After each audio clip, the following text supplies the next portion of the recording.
రెండోది సెక్యూరిటీకి సంబంధించి సార్ ఇక్కడ కీలకంగా నిన్న పరిటాల సునీత గారు వరుసగా 2-3 రోజుల నుంచి ప్రెస్ మీట్ పెట్టి జగన్మోహన్ రెడ్డి గారు వస్తుంటే అంతమంది సెక్యూరిటీ ఎందుకు, ఒక ఎస్ఐ ఒక సిఐ 4 కానిస్టేబుల్ ఉంటే చాలు, ఓ 4 వెహికల్స్ రావాలి తప్ప ఎంతమంది జనాలను వేసుకొని రాకూడదు, ఆయన ఓన్లీ పులివెందుల ఎమ్మెల్యే ఆ మాట్లాడండి.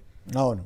కానీ జగన్మోహన్ రెడ్డి గారు సార్ అధికారంలోకి వచ్చి ఇంకా ప్రమాణ స్వీకారం చేయకముందే ఐఏఎస్ ఐపీఎస్లతో జగన్మోహన్ రెడ్డి గారు సమావేశం ఏర్పాటు చేసుకొని మే 28, 2019 సంవత్సరంలో ఒక్క సెకండ్ సార్ మీకు అది నేను చదివి వినిపిస్తాను.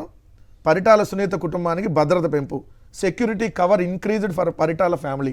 2019లో జగన్మోహన్ రెడ్డి గారు అధికారంలోకి వచ్చినటువంటి వారం రోజుల్లోనే ప్రమాణ స్వీకారం కూడా చేయలేక 23వ తారీఖు రిజల్ట్ వచ్చింది. 23 రిజల్ట్ వచ్చింది సార్. మే 23 జగన్మోహన్ రెడ్డి గారు మే 30 ప్రమాణ స్వీకారం. ఈ లోపే ఐఏఎస్ ఐపీఎస్ అధికారులు అందరితో మీటింగ్ పెట్టి ఈలో పరిటాల సునీత గారు ఒక స్టేట్మెంట్ ఇచ్చారు, మా కుటుంబానికి ప్రభుత్వం మారింది కాబట్టి మాకు రక్షణ కల్పించండి అని. 8 మంది అదనంగా 8 మంది గన్మెన్లు కల్పించారండి.